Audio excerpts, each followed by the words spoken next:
Salve, salve, guitar community. Here we are for a short lesson. And this lesson is devoted to the right hand. I have a few students who are working on scales and working on how to control these fingers, I and M. And it's a short exercise. It's just a right hand walk.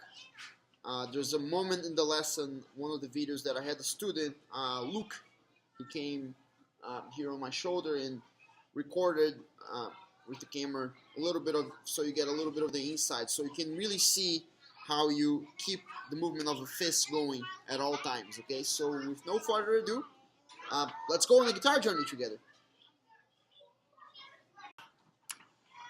One common mistake that students make at the beginner level is that they do not alternate their fingers when playing a simple melodic line on the instrument.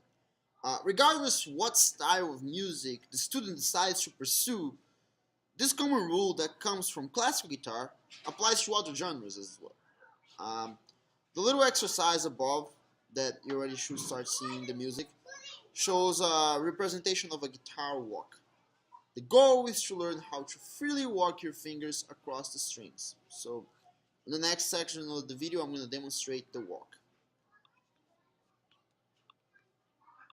Okay, I'm going to move the camera towards my right hand so you can see what's going on down there. If you hear some noise in the background, it's because there's other students walking in the hallway. I'm about to teach a class in about a half an hour, but I got some time. So I'm going to start the exercise again at the speed of no mistakes. Come a little closer, so here we go.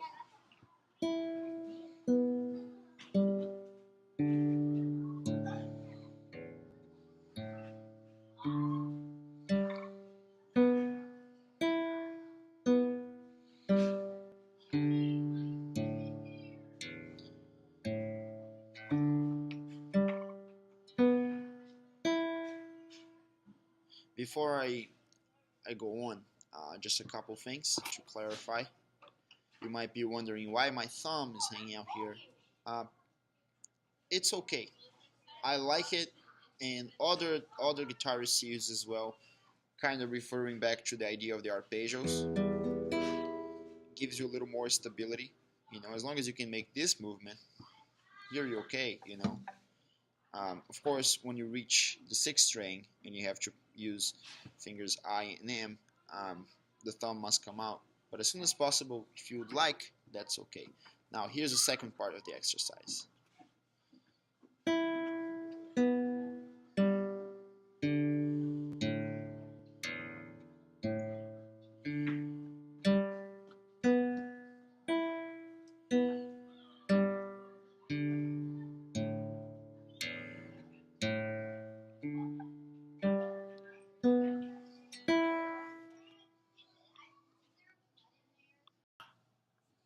Like I mentioned in the introduction of this lesson, you're gonna watch the next session. It's about a 50-second video.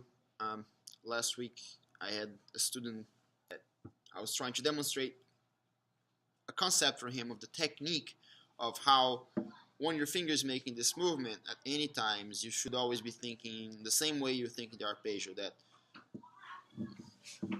your finger is gonna almost touch the palm of your hand, and that if you close everything, you have what the movement of a fist, something that we discussed early in the game, one of the foundations of guitar technique. So it doesn't really necessarily follow a pattern, but it's just a good image for you to see what you should be reaching for, okay?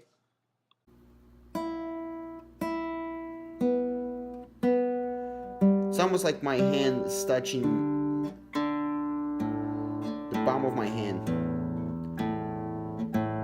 Made a little mistake here. And I use the thumb as a support. You don't have to. But from the arpeggio exercises that you've been doing, you should feel that very natural. Except when you come back here, if I do even slower, it's like almost like I said, you're making the movement of a fist as usual. Okay, you can stop.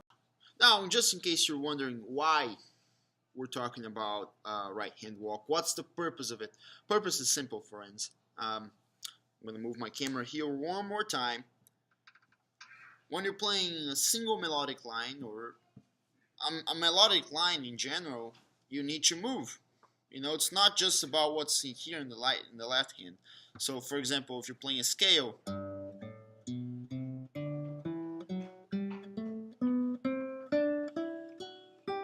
which in the introduction video about scales, maybe you can see glimpses of my right hand doing that. Okay, this is how you move. Or something. Here's a more explicit demonstration. Here's a little bit of Beethoven to you. So you have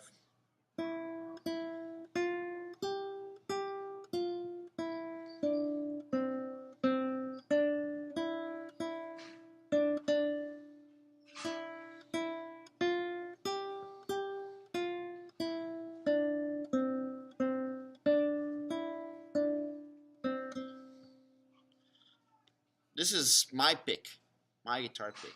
Those are my guitar picks. Okay, so hopefully that makes sense. Well, thank you so much for watching another little lesson.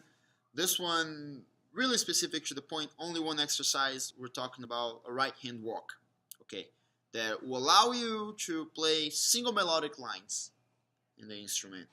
So whether you want to play classical guitar or folk guitar or any style really, even some jazz players, they, instead of using a pick, they use a combination of a pick and this, you know, of alternating fingers. In fact, some of the best jazz players do that. I myself, I don't use picks at all. Nothing against them. I think they're useful. Just something that perhaps I need to change about my technique. But I don't use picks when I play at all. So if you have any questions, you know the drill. Do not hesitate to contact me. Otherwise, stay flame. It's getting warmer, but still cold outside. And I'll see you in the next lecture. Ciao.